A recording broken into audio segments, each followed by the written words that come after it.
안녕하십니까? 몸과 마음의 치유를 지향하는 하이슨 힐링하우스가 여러분과 함께합니다.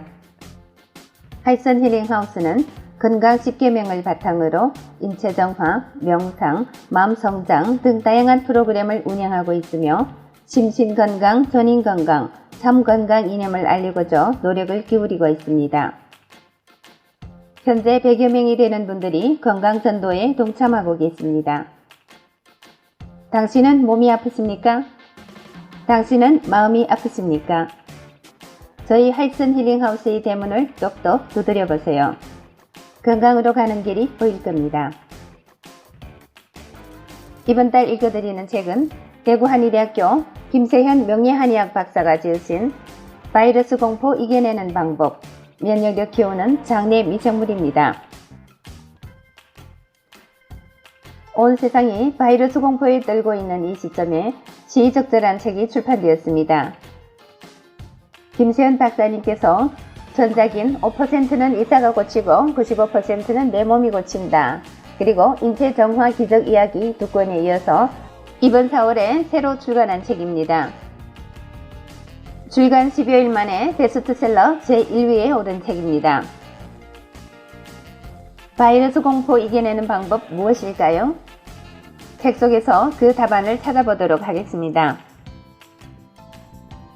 무병백세의 꿈은 인체의 불이 장 건강에 달려있다. 건강한 장이 면역력을 키우고 바이러스도 잡는다. 건강 10계명 인체정화 프로그램. 이젠 선택 아닌 필수. 오늘 읽어드리는 내용은 제3장 미생물과의 공존 어떻게 중에 5번째 부분이 되겠습니다.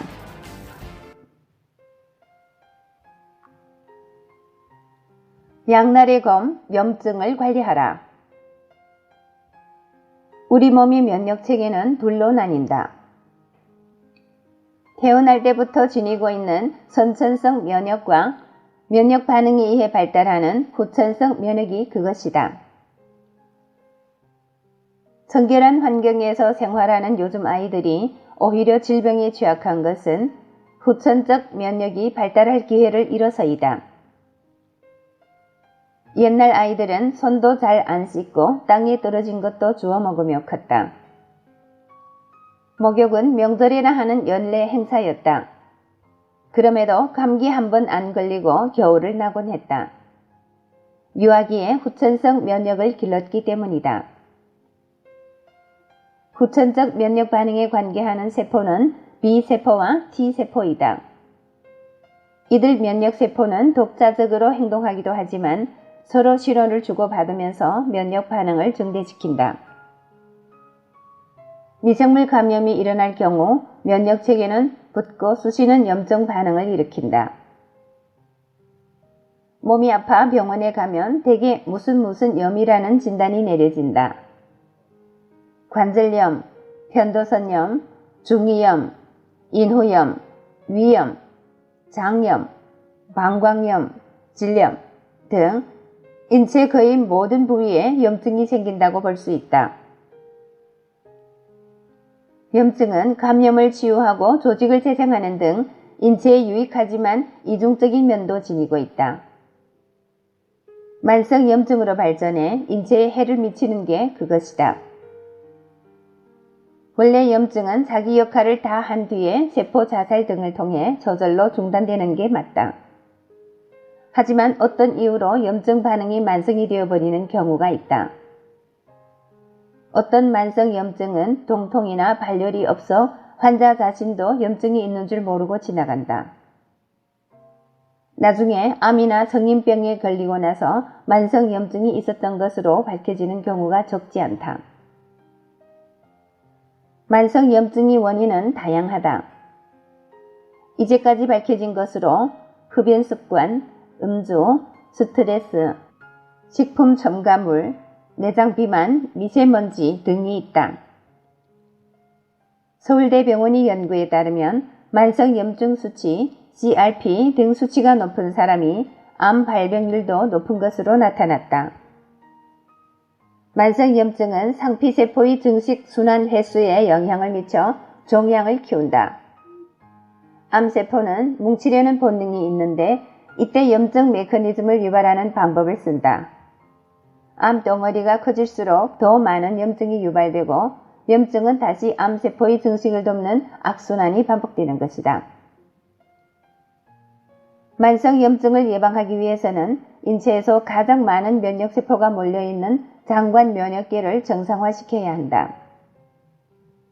인체 70%의 면역세포가 장에 존재한다. 장은 외부에서 들어온 음식물에 세균이 있는지 없는지 검사하는 일 외에 면역세포를 훈련시키는 일을 한다. 장에서 훈련된 면역세포로는 몸 구석구석에 있는 면역기관으로 배치돼 몸을 지키게 된다. 이는 마치 신병들이 훈련소를 거쳐 자대 배치를 받는 것과 같다. 처음 훈련소에 입소한 신병은 뭐가 뭔지 몰라서 우왕좌왕하지만 제대로 된 훈련을 거치고 난 뒤에는 늠름한 군인으로 성장한다. 신병이 어떤 이유로 잘못된 교육을 받을 경우 도리어 적에 이로움을 주는 무기가 되기도 한다. 면역세포도 이와 같다. 장내에서 잘못된 교육을 받으면 류머티즘 같은 자가면역 질환이나 아토피 피부염, 알레르기 비염으로 대표되는 과민염증 반응, 만성염증을 일으키게 된다. 여기서 더 나아가면 암이 되는 것이다. 그렇다면 면역세포는 어떻게 해서 이런 나쁜 교육을 받게 되었을까? 장내 면역세포의 조교는 바로 미생물이다. 염증 반응이 비정상적인 사람의 경우 장내 환경이 어수선한 게 보통이다. 유익균 대신 부패균이 창궐한 장은 염증 면역세포를 과민하게 만들거나 비정상적인 행동군으로 만들어버린다. 훈련소 교관 성격이 포악해 신병을 폭력으로 대하거나 교관이 게을러 신병을 제대로 교육 안 시킬 경우 군대가 엉망이 되는 것과 같다. 암, 과민성 대장 증상, 자가면역 질환을 예방하려면 장내 환경을 좋게 만들어줘야 한다. 장내 환경이 좋으면 나쁜 조교를 착한 조교로 바꿀 수 있다. 장내 꽃밭을 아름답게 조성하기 위해서는 유익균이 좋아하는 음식물을 통해 장내 환경을 개선하는 수밖에 없다. 여기에 미세먼지를 피하고 스트레스 요인을 제거한다면 지긋지긋한 염증 질환과 안녕할 수 있다. 염증을 막아주는 오메가3 지방산. 좋은 지방을 먹으면 지방 대사가 원활해져 살이 찌지 않으며 혈관에도 찌꺼기가 쌓이지 않는다. 또한 세포막도 튼튼해지고 치매 예방에도 도움이 된다. 특히 필수 지방산 리놀레산과 리놀렌산으로 분류되는 오메가3, 오메가6 지방산은 인체가 합성하지 않아 꼭 식품으로 먹어줘야 하는 것들이다.